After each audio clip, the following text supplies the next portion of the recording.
Bismillahirrahmanirrahim. Assalamualaikum warahmatullahi wabarakatuh. Alhamdulillahilladzi bi ni'matihi tatimmus shalihat. Asyhadu an la ilaha illallah wahdahu la syarikalah wa asyhadu anna Muhammadan abduhu wa rasuluh sallallahu alaihi wasallam. La nabiyya wa rasula ba'da. Segala puji milik Allah, salawat dan salam sama-sama kita mohonkan kepada Allah dengan mengucapkan Allahumma shalli ala Muhammad wa ala ali Muhammad. Semoga senantiasa Allah curahkan kepada Nabi kita Nabi Muhammad Sallallahu Alaihi Wasallam, kepada keluarganya dan umatnya yang senantiasa mengikuti sunnahnya hingga yaumil akhir. Amin ya rabbal alamin. Dan mudah-mudahan kita termasuk bagian dari umat yang beruntung tersebut. Baik kawan-kawan mahasiswa psikologi Islami Fakultas Psikologi UIR ya. Saya akan mereview perkuliahan kita kemarin tentang tema an-nafs dan psikoterapi Islam. Ya.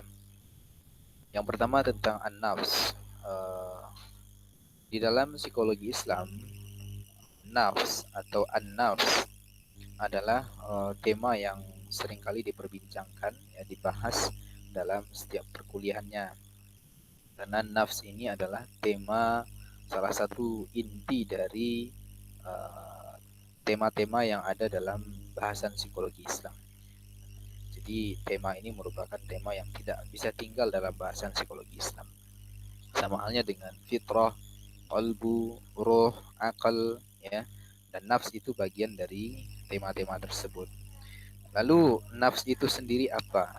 Ya, an-nafs menurut para ahli, baik para ulama maupun para ahli psikologi, ya, ulama dalam ilmu psikologi itu menerjemahkan nafs itu bermacam-macam, ya, berbagai macam definisi, ya, tergantung dari perspektif mana, dari sudut pandang mana mereka menerjemahkan nafs tersebut.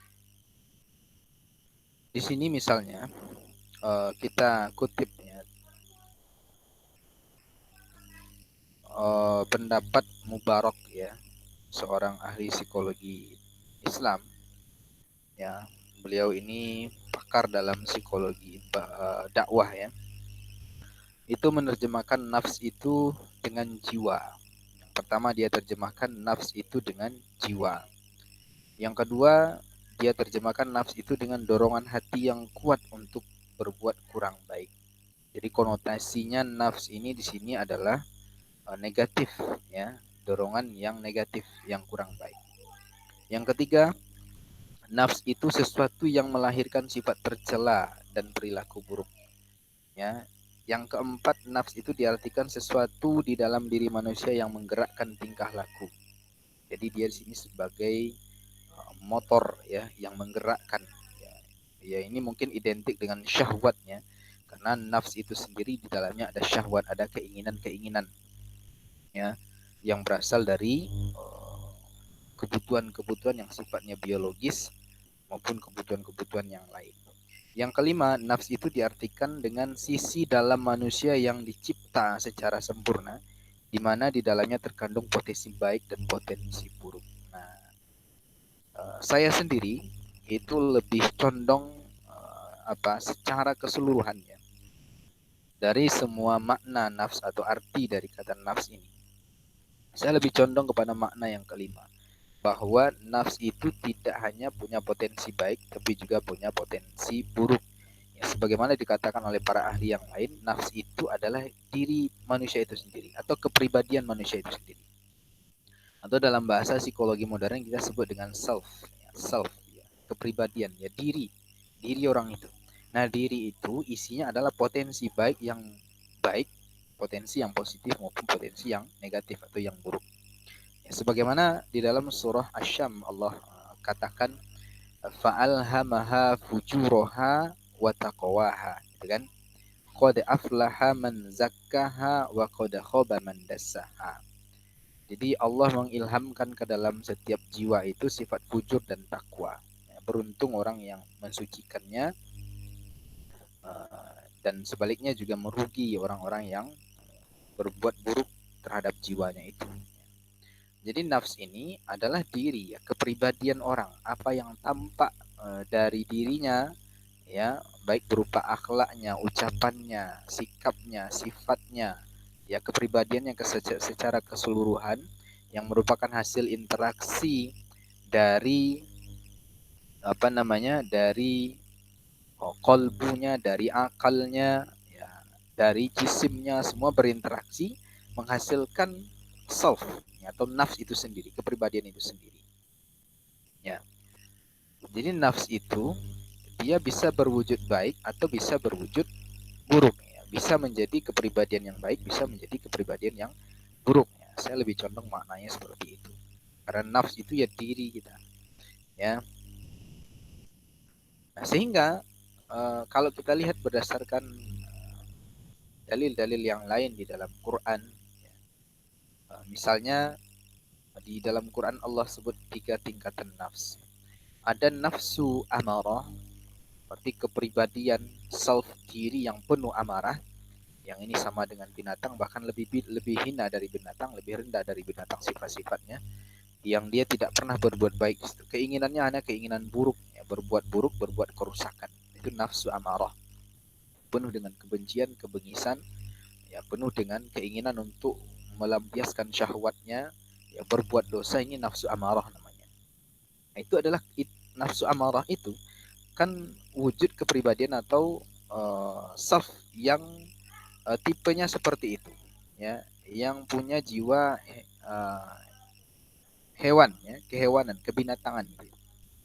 Ya. Kemudian masuk naik ke tingkatan berikutnya di atasnya, ya. Nafs ini jenisnya adalah nafsu lawamah. Nafsu lawamah itu adalah nafsu yang sering mengajak kepada keburukan.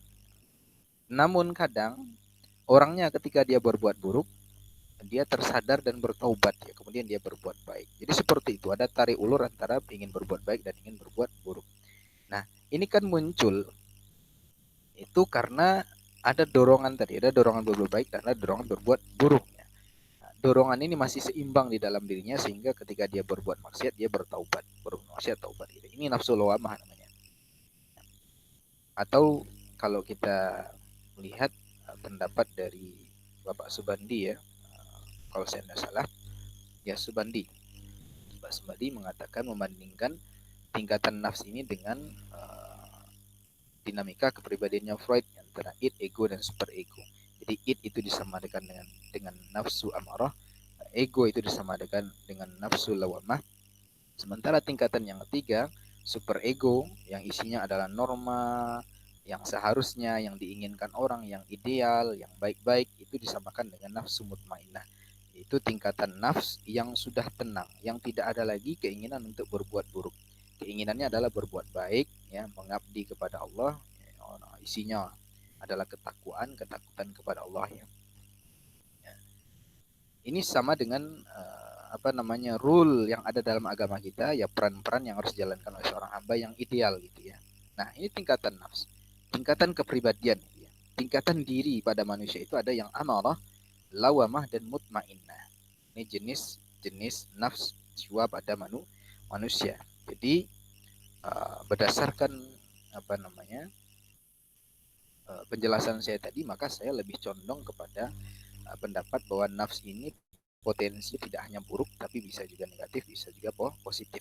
Karena nafs ini adalah hasil interaksi, hasil kerjasama dari hubungan kolbu, akal, kemudian nafs itu sendiri. Nafs dalam konteks ini nafsu syahwatnya. Jadi syahwat ingin kepada keburukan, kolbu itu murni, ya, isinya kebaikan-kebaikan, hati nurani, ya. Akal itu yang menimbang, ini peran super ego di sini, menimbang mana yang baik, mana yang buruk. Sehingga nafs tadi ketika yang kuat itu kolbu, maka dia akan berbuat baik. Karena yang kuat di situ adalah hati nurani, dorongan untuk berbuat baik. Tapi ketika yang kuat itu akalnya, maka nafs tadi akan sering terombang-ambing, bingung, ya. Karena akal itu kan sering ngakal-ngakalin begitu, ya. Nah, jadi kadang kalau dia nggak mau rugi, ya dia siasati, sehingga dia berbuat tidak baik. Tapi kalau yang kuat itu nafsnya, syahwatnya, dorongan nafsunya itu, maka dia akan berbuat buruk, terjebak kepada nafsu amarah tadi. Kalau akalnya yang kuat, maka dia terjebak di dalam nafsu lawamah. Tapi kalau kolbunya yang kuat, maka dia akan menjadi insan yang memiliki nafsu mutmainnah. Nah, kira-kira seperti itu gambaran an-nafs yang saya pahami. Wallahu alam. Nah, ini kan masih bisa kita diskusikan, ya. Tapi dari beberapa referensi yang saya baca, seperti itu dinamika dari an-nafs itu. Baik, untuk materi an-nafs, sekian review dari saya. Kita masuk ke review yang kedua, yaitu tentang psikoterapi dalam psikologi Islam. Kawan-kawan mahasiswa semua, di dalam Islam, ini prinsip yang saya pegang dan saya akan tularkan kepada Anda semua. Di dalam Islam, semua syariatnya, semua ajaran Islam, ya, ajaran Islam itu meliputi kata ulama 3 saja. Di dalam Islam itu ada yang namanya akidah, kemudian ada yang nama syariat, ada yang namanya akhlak. Ya. 3 ajaran ini semuanya, ya, tiga aspek, ya, ajaran Islam ini semuanya bisa menjadi psikoterapi, bisa menjadi obat untuk menyembuhkan jiwa manusia. Itu prinsip yang saya pegang, ya, dalam memahami psikologi dalam Islam ini. Ya, semuanya, mulai dari aspek akidah, aspek syariatnya, kemudian aspek akhlaknya, itu semua bisa menjadi terapi, bisa menjadi obat bagi penyakit jiwa yang ada di dalam jiwa kita, dalam diri kita manusia ini. Saya contohkan misalnya, di dalam aspek akidah misalnya, ini juga sudah tertuang di dalam hadis Nabi yang sangat populer yang isinya tentang rukun Islam. Aspek akidah di situ, yang pertama kali yang Allah tanamkan adalah tauhid. Bahwa dalam rukun Islam, seseorang dikatakan Islam, dikatakan beriman kalau dia bersyahadat. Bersyahadat artinya bersaksi bahwa Allah adalah satu-satunya Tuhan yang berhak disembah. Yang kedua, dia juga harus bersaksi bahwa Nabi Muhammad adalah hamba Allah dan juga sekaligus utusan Allah. Ini kan aspek akidah, tauhid. Aspek tauhid. Tauhid itu artinya mengesahkan Allah dalam beribadah kepada Allah, uluhiyahnya, dalam rububiyahnya, ya, pemeliharaannya, maupun dalam sifat-sifat Allah. Jadi dalam beribadah hanya Allah tujuan kita, ikhlas. Kemudian dalam rububiyah, pemeliharaan, kita hanya meyakini Allah yang menguasai semuanya. Allah Maha Kuasa, Allah itu raja di raja, ya, yang tidak ada raja di atasnya. Allah yang memberi rizki, Allah yang menurunkan hujan, Allah yang mengatur segala takdir yang berkaitan dengan alam ini. Itu namanya rububiyah Allah. Makanya kalau kita meminta-minta kepada Allah, kita minta pertolongan, perlindungan kepada Allah, ini dalam hal rububiyah Allah. Nah, kemudian begitu juga dengan sifat-sifat Allah, bahwa kita harus meyakini sifat Ar-Rahman Ar-Rahim itu hanya sempurna miliknya Allah. Ya. Jadi kalau ada manusia, makhluk Allah yang punya sifat itu hanya sebagian kecil dari sifatnya Allah yang Allah ilhamkan kepada manusia. Ya. Tapi yang sempurna itu adalah milik Allah. Kesempurnaan kasihnya Allah, kesempurnaan sayangnya Allah, kesempurnaan cintanya Allah juga begitu, kesempurnaan cemburunya Allah juga begitu. Ya, jauh lebih cemburu Allah daripada manusia. Allah itu cemburu kepada orang-orang yang berbuat syirik, menyekutukan Allah. Allah cemburu kepada mereka. Nah, jadi ini tauhid, ya. Tauhid itu mengesahkan Allah. Nah, tauhid ini adalah pokok pangkal dari ibadah kita dan juga pokok pangkal dari psikoterapi. Ya. Orang sakit, ya, dalam Islam, saya sampai sekarang masih meyakini dalam psikologi Islam bahwa penyakit yang paling besar di dalam psikologi Islam itu adalah syirik, ya, kemusyrikan, menyekutukan Allah. Itu penyakit yang paling besar. Walaupun secara fisik, secara akal kita lihat orangnya sehat, berpikir sehat, badannya sehat, kuat, tapi kalau dia berbuat syirik, dia adalah orang yang paling sakit, ya. Karena dalam Islam, dosa yang paling besar itu adalah syirik. Maka patologi penyakit di dalam Islam itu, jika diurutkan, yang pertama urutannya adalah syirik. Di penyakit terbesar itu syirik, maka ini harus disembuhkan. Dalam psikoterapi, kalau ingin menyembuhkan penyakit yang lain, maka yang harus disembuhkan pertama kali adalah tauhidnya. supaya dia tidak berbuat syirik kepada Allah. Kalau syiriknya betul, maka yang lain Allah bisa disembuhkan. Sakit apapun itu, Al-Quran bisa menjadi penawarnya. Syariat bisa menjadi obat. Akhlak bisa menjadi obatnya. Kalau tauhidnya betul. Makanya dalam salah satu metode terapi yang ada dalam Islam seperti ruqyah, itu yang pertama kali diluruskan adalah tauhid si kliennya, pasiennya. Sebelum diruqyah biasanya ditanya dulu, diluruskan dulu. Pernahkah ke dukun? Pernahkah berbuat syirik? Pernahkah pakai jimat dan sebagainya? Kalau pernah, dibuang semua dulu. Jadi semua yang menghalangi hubungannya dengan Allah itu dibuang. Karena syirik itu dosa besar. Innallaha la yaghfiru ayyushraka bih wa yaghfiru ma duna dzalika liman yasha. Allah tidak mengampuni dosa syirik, tapi Allah mengampuni dosa-dosa selain syirik bagi yang Allah kehendaki. Jadi syirik ini adalah poin penting yang harus dibasmi dulu kalau ingin menyembuhkan orang dalam proses psikoterapi Islam. Artinya di sini apa? Artinya aspek akidah di dalam agama kita itu menjadi hal penting dalam proses penyembuhan orang-orang yang terkena gangguan kejiwaan, apapun penyakitnya. Ya, ini penting dipegang. Oke. Yang kedua, aspek syariat. Syariat Islam yang tertuang di dalam Al-Quran maupun hadis-hadis Nabi Shallallahu Alaihi Wasallam yang sahih, disepakati oleh ulama, bisa dipakai, bisa dijadikan rujukan, itu semua bisa menjadi obat. Kita tak usah jauh-jauh. Kita lihat setelah yang pertama rukun Islam, syahadat, yang kedua Allah perintahkan kita untuk sholat. Sholat itu adalah aspek syariat. Itu ajaran Islam, perintah Islam untuk beribadah kepada Allah, caranya dengan sholat.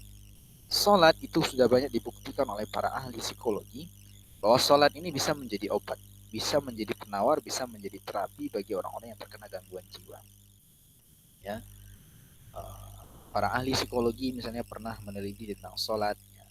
Di dalam sholat itu dia simpulkan di situ ada harapan di situ di dalam doa, kemudian ada meditasinya di situ, kemudian ada gerakan-gerakan di situ yang gerakannya itu bisa menyehatkan. Di semua aspek yang ada dalam sholat itu ternyata bisa menjadi obat, bisa menjadi terapi untuk jiwa kita. Dan aspek yang paling penting itu adalah aspek doa tadi, harapan tadi. Harapan kepada Allah, hanya berharap kepada Allah itu jauh lebih besar efek penyembuhannya dibandingkan yang lain, dibandingkan meditasi, dibandingkan gerakan tadi. Karena harapan itu di dalamnya ada potensi keikhlasan, ada di situ ketauhidan. Lihat kawan-kawan semua, orang sebesar apapun masalahnya, kalau dia punya harapan, itu ada kemungkinan dia sembuh, ada kemungkinan dia keluar dari masalahnya.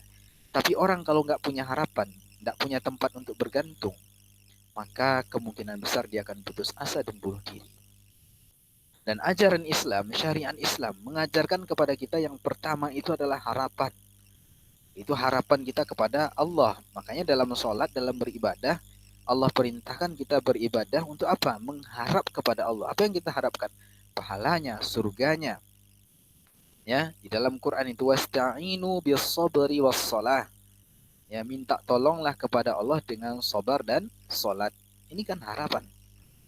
Kalau kita masih punya harapan, dan harapan itu kita gantungkan kepada zat yang maha kuasa, maha perkasa, yang maha menyembuhkan, yang maha memiliki segala solusi, tidak mungkin kita tidak sembuh, tidak mungkin kita nggak sehat. Ya. Karena semua ada solusinya, semua ada obatnya. Allah yang pegang. Nah, ketika kita punya harapan itu, kita gantungkan kepada Allah, maka kenapa tidak besar kemungkinannya kita akan sembuh? Kenapa tidak bisa kemungkinannya setiap syariat, setiap ajaran Islam itu bisa menjadi obat? Ini contoh sholat. Kemudian puasa misalnya. Puasa sendiri. Ketiga puasa ya dalam rukun Islam. Puasa itu juga ternyata bisa menjadi obat. Bahkan orang non-Islam, orang Kristen ya. Mikhail Nikolaev namanya, seorang ilmuwan Rusia. itu mencoba membuktikan ternyata puasa itu bisa menyembuhkan. Jadi dia kumpulkan pasien-pasien yang terkena gangguan jiwa mulai dari yang ringan sampai yang berat. Kemudian dia terapi dengan puasa. Tapi puasanya berbeda tentu dengan orang Islam. Pertama dari niatnya, dari harapannya tadi. Yang kedua dari tata caranya. Di sana pasiennya cuma tak boleh makan tapi boleh minum gitu ya. Nah, berbeda saja, tidak seperti hakikat puasa orang Islam bisa menyembuhkan dan dia temukan di situ manfaat positifnya. Apalagi puasa yang sesuai dengan ajaran Islam yang di situ ada niat, ada harapan kepada Allah dan juga sesuai dengan syariat. Tentu efek penyembuhannya jauh lebih besar. Mikhail Nikolaev itu menemukan bahwa pasien-pasien yang menderita skizofrenia, depresi ringan maupun berat itu bisa sembuh penyakitnya, bahkan tidak berulang lagi, tidak kambuh lagi hanya dengan terapi puasa. Ini kan luar biasa. Nah, referensi ini sudah bisa Anda baca semua di internet, ada literatur-literatur yang berbicara tentang itu. Luar biasa. Atau misalnya saya baca dalam bukunya Pak Fuad Nosari di situ di Afrika sana kalau saya tidak salah, diterapkan hukum Islam di sana di sebuah negara. Sebelumnya ini tentang syariat juga ya. Sebelumnya di negara itu negara yang kacau, saya lupa Nigeria atau apa negaranya. Tapi itu negara yang kacau, yang tingkat pembunuhan, tingkat kejahatan ya, tinggi di sana. Tidak ada orang yang berani berjalan malam di situ, toko-toko semua dijeruji dan sebagainya. Kemudian diterapkan hukum Islam di situ sepenuhnya dalam jangka waktu 2 tahun kalau saya tidak salah. Itu semuanya sudah aman. Pembunuhan tidak ada lagi, berkurang, ya, penjarahan berkurang dan seterusnya. Jadi penyakit jiwa, penyakit masyarakat itu sembuh dengan syariat Islam. Ini membuktikan bahwa syariat Islam itu bisa menyembuhkan. Yang ketiga, aspek akhlak. Akhlak. Mungkin Anda berpikir, kenapa kok akhlak bisa jadi psikoterapi? Wah, ini justru luar biasa, kawan-kawan. Saya sampaikan sebuah hadis Nabi yang maknanya atau apa kira-kira seperti ini ya, nanti hadisnya bisa dicari. Jadi dalam sebuah hadis itu Nabi diceritakan didatangi oleh seorang pemuda. Pemuda ini bilang kepada Nabi, berkata kepada Nabi, ya Muhammad, wahai Rasulullah, saya orangnya suka berzina. Dia sudah Islam gitu ya. Saya bisa menerima semua syariat Islam kecuali saya sulit meninggalkan satu hal, yaitu berzina. Katanya. Kemudian Nabi bilang, kenapa kamu tak bisa meninggalkannya? Ya pokoknya sulit saja, tidak bisa saya tinggalkan. Karena sudah menjadi hobi, sudah menjadi kecanduan mungkin ya. Dia tanya kepada Nabi, bagaimana caranya supaya saya bisa meninggalkan zina ini? Ya Rasulullah, ini caranya. Kemudian Nabi bilang, baik, mulai sekarang saya nasihati kamu supaya kamu jujur gitu ya. Jujur. Jujur itu kan akhlak. Jujur dalam kehidupan. Nabi itu saja katanya. Iya, kalau jujur aja gampang gitu ya. Akhirnya pergilah pemuda tadi. Ketika dia sampai di suatu tempat, dia lihat perempuan, dia tergoda ingin berzina. Terbayang di dalam pikirannya. Loh, kalau nanti saya ketemu Nabi ditanya, saya kan disuruh jujur dia. Kalau saya bilang saya nggak berzina, saya bohong. Saya bilang berzina, ya saya berarti melakukan maksiat lagi. Saya tidak akan sembuh gitu ya. Akhirnya dia tinggalkan karena takut berbohong. Begitu seterusnya. Sampai suatu saat dia bertemu Nabi lagi, dia katakan, ya Rasulullah, sekarang saya sudah meninggalkan zina. Kenapa kamu bisa meninggalkan zina? Nah, saya harus jujur kepadamu. Lihat, jujur itu bisa menjadi terapi bagi orang-orang yang sudah sakit jiwanya, sudah kecanduan terhadap maksiat, bisa menjadi terapi. Karena akhlak ini bisa menjadi cahaya bagi orang lain. Lihat Nabi kita Shallallahu Alaihi Wasallam. Jadi manfaat kita berakhlak mulia itu tidak hanya untuk diri kita, tapi juga untuk orang lain. Nabi kita Muhammad Shallallahu Alaihi Wasallam itu banyak dizolimi ya, sama orang-orang yang membenci dakwahnya. Tapi Nabi tetap berbuat baik. Akhirnya orang itu takluk tunduk kepada Nabi, ikut ajaran, ikut dakwah Nabi. Seperti cerita tetangga Nabi orang Yahudi. Ya, Nabi punya tetangga orang Yahudi, kemudian rumahnya itu airnya merembes terus ke rumah Nabi. Nabi kemudian tidak berbicara sampai suatu saat airnya tidak merembes lagi. Ternyata ketika Nabi membesuk ke rumahnya, Nabi nggak tahu kalau orang itu sakit, tapi ketika Nabi datang ke rumahnya ternyata dia sakit. Orang Yahudi tadi tanya, loh dari mana kamu tahu kok saya sakit gitu ya? Kata Nabi, nah, karena selama ini itu air air bekas cucianmu itu masuk ke tempatku gitu ya. Jadi ketika tidak masuk lagi saya berpikir, nah, ada apa dengan kamu? Akhirnya dibesuk. Nah kemudian masuk Islam lah orang Yahudi tadi karena kebaikan akhlak Nabi. Begitu juga ketika Nabi mendakwai anak kecil dari orang Yahudi. Ya, anak kecil ini dekat dengan Nabi, sering bergaul bersama Nabi. Kemudian ketika dia sakit parah dan mau meninggal, Nabi besuk. Waktu itu bapaknya masih Yahudi. Kemudian Nabi memberi nasihat kepada anak tadi. Kemudian anak tadi disuruh untuk masuk Islam, minta untuk masuk Islam. Akhirnya dia minta persetujuan bapaknya Yahudi tadi. Nah bapaknya tadi membolehkan. Ini kan karena kemudian akhlak Nabi juga. Jadi begitu.